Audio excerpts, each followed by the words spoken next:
રાજાઓ જ્યારે દીક્ષા લઈ અને નાથ સંપ્રદાયના અનુયાયી બનતા, અને આપણામાં એક કહેવત હતી, રાજા સુધરે ને તો પ્રજા સુધરે.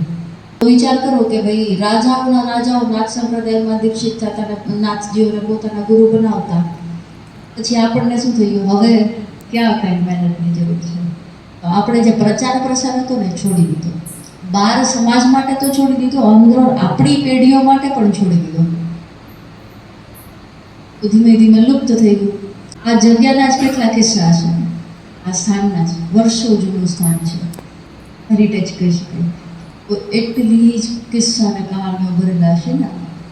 હર વસ્તુનું એક પોઝિટિવ હોય, એક પાસું પોઝિટિવ હોય, અને હંમેશા નજર હંમેશા પોઝિટિવ પાસા ઉપર રાખવાની અને એની ચર્ચા કરવાની, તો ઓર પોઝિટિવિટી મળશે. હું અહીંયાથી જે આપી જે મને રિટર્ન મળશે ને, તો સારા ગુણ, સારી ચર્ચા અથવા તો જીવનમાં ઉતારવા જેવી નાથ સંપ્રદાયની અનેક કથાઓ છે.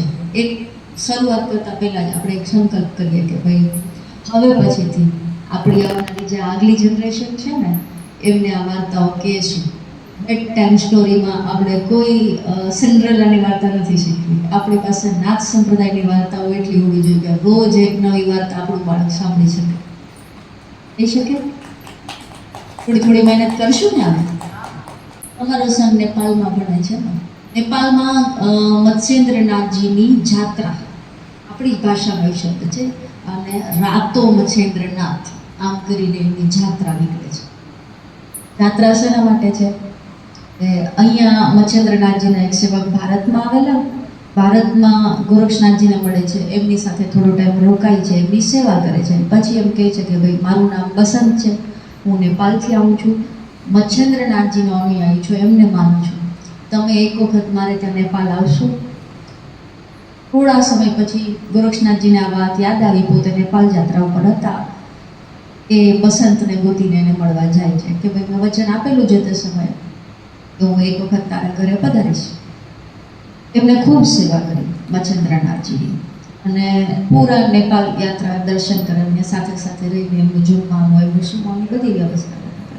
એ સમય દરમિયાન ત્યાં ખબર પડે કે ભાઈ કોઈ જોગી સાધુ મહાત્મા આવ્યા છે આપણા ગામડે, તો બધા પહેલાં દર્શને આવતા, એમની પાસેથી કંઈક સત્સંગ સાંભળતા, જ્ઞાનની કંઈક વાતો કરતા.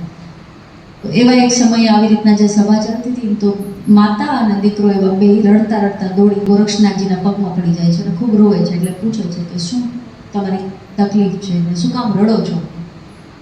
આનો ઉત્તર આપતા એમાં દીકરે એમ કીધું કે ભાઈ નેપાળના રાજા એ સમયે નરેન્દ્ર દેવ રાજા હતા ત્યારે, અને એ બહુ ત્રાસ દેતા હતા. કોને? તો કે જે મત્સ્યેન્દ્રનાથજીના અનુયાયીઓ છે ને એને બહુ પરેશાન કરે છે, એ બહુ અમારી ઉપર અત્યાચાર કરે છે, તમે અમને બચાવો, તમે મત્સ્યેન્દ્રનાથજીના શિષ્ય છો, અમારી રક્ષા કરો.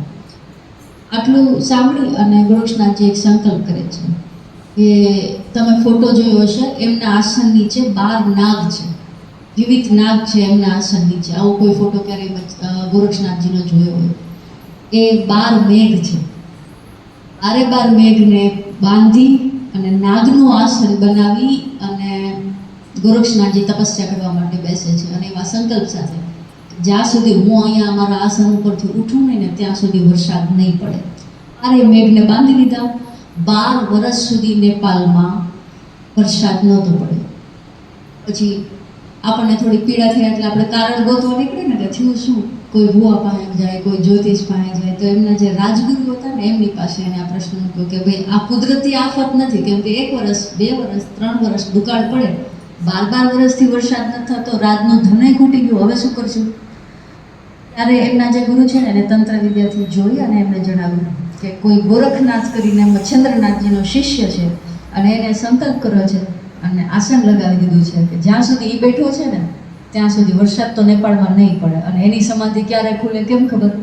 અને જો કોઈ જાય અને એને જગાડે તો ખબર નહીં શું શ્રાપ આપી દે. બરાબર? તો એમના ગુરુ છે ને એને એક કિમિયો સૂચવે છે કે મત્સ્યેન્દ્રનાથજીની મૂર્તિ બનાવો. મૂર્તિ બનાવી અને એમની નગર યાત્રા કરો, જાત્રા. તો જેમ આપણે જગન્નાથપુરીમાં કેવડો રથ નીકળે છે અને જગન્નાથજીની મૂર્તિની યાત્રા, રથ ખેંચવા માટે માણસો ગાંડા થતા હોય, એવી જ મત્સ્યેન્દ્રનાથજીની યાત્રા નેપાળમાં નીકળે છે, રાતો મત્સ્યેન્દ્રનાથ. બરાબર? અને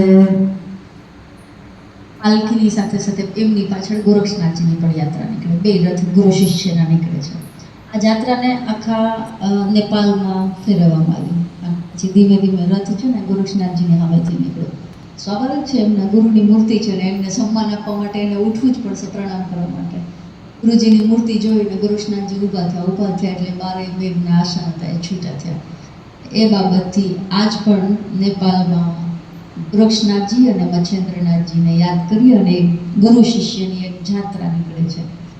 બહુ મોટો વાર્ષિક ઉત્સવ થાય છે ત્યારે, અને એવું માને છે કે આ યાત્રા કરીએ ને તો જ અમારે ત્યાં વરસાદ પડે.